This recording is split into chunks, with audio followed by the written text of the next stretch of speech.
The greatest coach in basketball history just ripped the mask off the entire league. Geno Auriemma stepped up to the microphone and confirmed the ugly reality the front office desperately attempts to hide from the public. Caitlin Clark faces active hunting from bitter veterans right now, and those vicious on-court attacks function as calculated strikes born from pure jealousy rather than standard defensive maneuvers. The complete meltdown of the veteran establishment unfolds right before our eyes, which means their carefully crafted reputations face total ruin today. Yo, if you love real basketball stories, deep dives, and the drama behind the game, you're in the right place. But if you want to take it to the next level, hit that join button. Members get exclusive content, early access, and behind-the-scenes drops you won't see anywhere else. Plus, you're directly supporting the channel and helping us bring you even better content. So if you rock with Basketball Spilled, become a member today. Let's keep the game alive. Someone finally broke the code of silence protecting these veteran players. July 6, 2026, marked the day Auriemma joined the sports media podcast with Richard Deitsch, and that's when he dropped absolute fire on the current state of the game, forcing the entire basketball world to stop and listen closely. A legend with his unmatched track record forces the front office into a massive corner. He dismantled the pathetic excuses fed to the public by guilty players and a completely complicit executive branch. The physical violence directed at the rookie remains entirely out of control. What nobody expected was how this damaged the fragile egos across the league. He exposed the fact that this targeting represents nothing more than petty toxicity rather than some grand referendum on America. Every single first-round pick experiences rough treatment during their debut season. But the problem was that the situation with this specific rookie mutated into something uniquely dark and dangerous. Auriemma specifically called out the delusional enablers attempting to frame a serious basketball crisis as a twisted social experiment. Certain players simply despise her unprecedented success. He admitted right on the microphone that real personal animosities exist within these locker rooms today. Veterans would love nothing more than to go after her unfairly, according to the most respected voice in the sport. This revelation serves as ultimate validation for the objective reality. He made absolutely sure everyone knew the rookie herself never created this toxic discourse, because she simply showed up to play basketball while the rest of the league plotted her physical downfall. This bombshell dropped directly on the heels of one of the most disgraceful acts of violence we witnessed all season.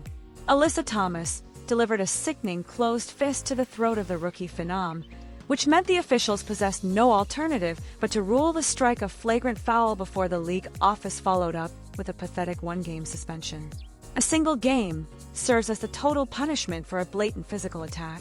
That targeted strike easily could have severely injured the face of the entire franchise. The veteran enforcer possessed the absolute nerve to stand in front of the media microphones and label the vicious strike a complete accident. Nobody accidentally throws a closed fist at an opponent's windpipe in the middle of a standard basketball sequence. The targeted and malicious act served entirely as a physical message to the rookie.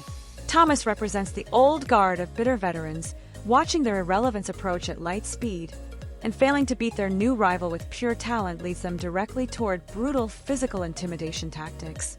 They operate out of pure fear. What nobody expected was the staggering volume of locker room leaks surrounding this specific incident. Veteran enforcers actively protect players like Thomas behind the scenes. They celebrate these cheap shots behind closed doors while pretending to care about player safety in public. Every uncalled foul and every light suspension functions as a massive victory for the establishment against the incoming generation. The toxicity currently infects the entire culture of the sport, with players focusing heavily on inflicting pain rather than winning basketball games. They willingly destroy their own product just to satisfy their incredibly fragile egos, completely ignoring the catastrophic long-term damage they continuously inflict upon the entire organization. Fever coach Stephanie White finally reached her absolute breaking point immediately following the throat strike. She stepped squarely in front of the press cameras and torched the corrupt officiating standards governing these professional matchups. White confirmed the reality that officials do not treat her star rookie like everyone else on the floor. Referees continuously swallow their whistles, intentionally looking the other way, while veteran players physically assault the primary draw of the sport in order to humble the rookie and appease the angry veteran establishment. This is where the league war truly escalates into dangerous territory. Veterans demand severe physical punishment for the massive brand deals and unprecedented fame the new player commands. Officials allow the illegal contact to continue because they fear the inevitable veteran backlash, operating as fully complicit partners in this ongoing hit job.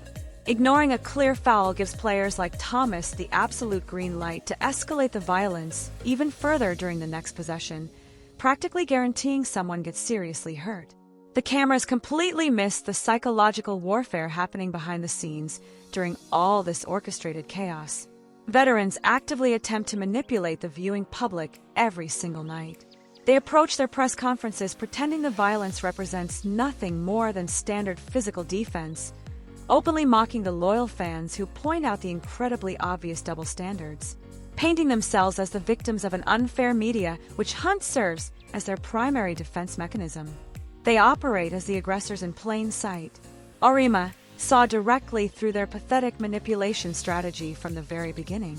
He knows exactly how these veteran players operate within the locker room environment, meaning the whisper campaigns, starting in the concrete tunnels, hold absolutely no secrets from him. He understands exactly how they try intimidating younger players into joining their coordinated physical crusade. Speaking out publicly strip the veterans of their absolute favorite weapon and completely remove their shadow of plausible deniability. The entire basketball world now looks directly at the ugly truth. Veterans operate entirely as bullies terrified of facing public exposure. Financial resentment drives this locker room war more than any other single factor. These veterans grinded for years in completely empty arenas for terrible compensation. A 22-year-old rookie arrives and instantly commands millions of dollars in corporate endorsements alongside sold-out stadiums. But the problem is that realizing this massive rising tide lifts all of their financial boats apparently never occurred to them. They choose the destructive path of petty resentment instead of embracing the economic boom. They literally bite the hand currently feeding their entire organization. This historic level of financial sabotage stems from pure uncontrolled ego. Look closely at how they handle their massive brand deal losses this season. Established veterans fully expected the massive corporate sponsors to reward their long seniority, but the sponsors chose to throw everything at the specific rookie who actually moves the economic needle instead. This harsh economic reality absolutely shattered the traditional hierarchy. Years of service mean absolutely nothing compared to generational talent. They take their deep financial frustrations out on her ribs and her throat every single night on the hardwood, punishing her for their own marketing failures. The response to this relentless physical assault exposes the veteran establishment even further. She remains an absolute professional, while the older players resort to cheap shots and pathetic media spin. Just this past Friday, she stepped up to the microphones with incredible grace and declared the wall-to-wall coverage of the Thomas foul functioned as a massive disservice to the rest of the league. She actively attempted to protect the exact same people currently trying to destroy her promising career. Her incredible maturity perfectly highlights their complete lack of basic character. The rookie completely refuses to play their toxic psychological games. Firing back through the media holds zero interest for her. Absorbing the brutal hits, she picks herself up off the hardwood and drops 30 points right on their heads. This quiet resilience infuriates the veteran establishment more than anything else possibly could. They desperately want her to break under the immense pressure, hoping that looking soft would finally justify their malicious behavior in their own deeply twisted minds. Refusing to give them that sick satisfaction remains her only strategy. Victory in the psychological war happens without her even speaking a single negative word. Physical tolls resulting from this targeted campaign quickly morph into a massive organizational problem. She currently deals with a serious back issue directly impacting her daily performance, and this physical ailment represents the direct result of taking flagrant hits and blindside screens from angry veterans game after game. Front office executives watch their absolute golden goose take a severe battering that might force an early retirement, choosing to do absolutely nothing to stop the relentless physical punishment. A pathetic one-game suspension for a literal punch to the windpipe perfectly illustrates this catastrophic failure. Damage continues accumulating rapidly. The upcoming schedule practically guarantees this crisis will explode on national television very soon. Fighting through the intense physical pain remains her only option as she hopes to return to the court against the Sparks. Everyone knows exactly what will happen the very moment she steps back onto the professional hardwood. The veterans on the opposing roster will test the referees immediately after the opening tip, delivering a hard, illegal shot which serves as the perfect test to see exactly what the officials will ignore. Spineless officiating crews will probably let them get away with it once again. That very next hard foul will instantly reactivate this entire raging war. Powerful words spoken by Auriemma will echo loudly through every single sports broadcast, while White finds herself forced to defend her star player from yet another brutal physical attack. Delusional enablers will rush directly to social media to claim the violence represents nothing more than a normal basketball play. Endless cycles of physical violence and public manipulation continue solely because the league refuses to lay down the law. Executives sacrifice player safety daily just to appease a bitter locker room faction. All eyes now lock firmly onto the looming All-Star Weekend in Chicago on July 25th.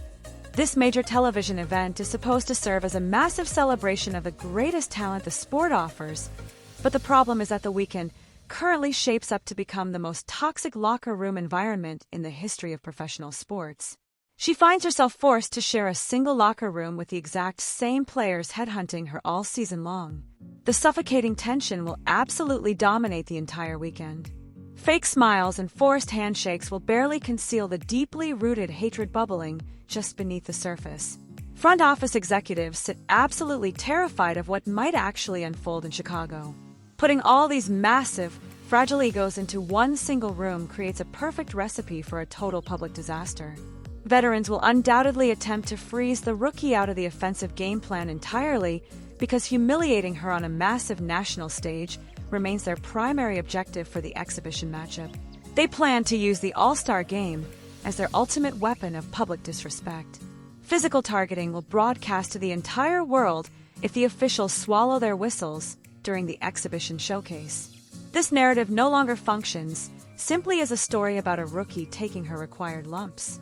A league currently eats itself alive from the inside out right in front of our eyes.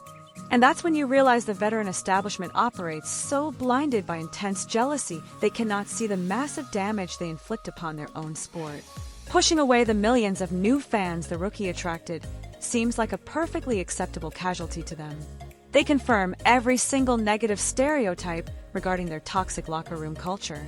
Active sabotage of their own financial future happens just to win a petty, one-sided feud. Auriemma saw this massive collapse coming and decided to finally expose the truth. The delusional fanbase narrative operated entirely as a thick smokescreen created by guilty veteran players, and he understood perfectly that the referees completely failed at their assigned jobs. Stating these undeniable facts on the public record stripped the league of its only viable defense. The veterans thought they could easily break the rookie and maintain their iron grip on the traditional hierarchy. Their brutal physical tactics only managed to ruin their own public reputations permanently. They stand today as the true architects of their own spectacular downfall.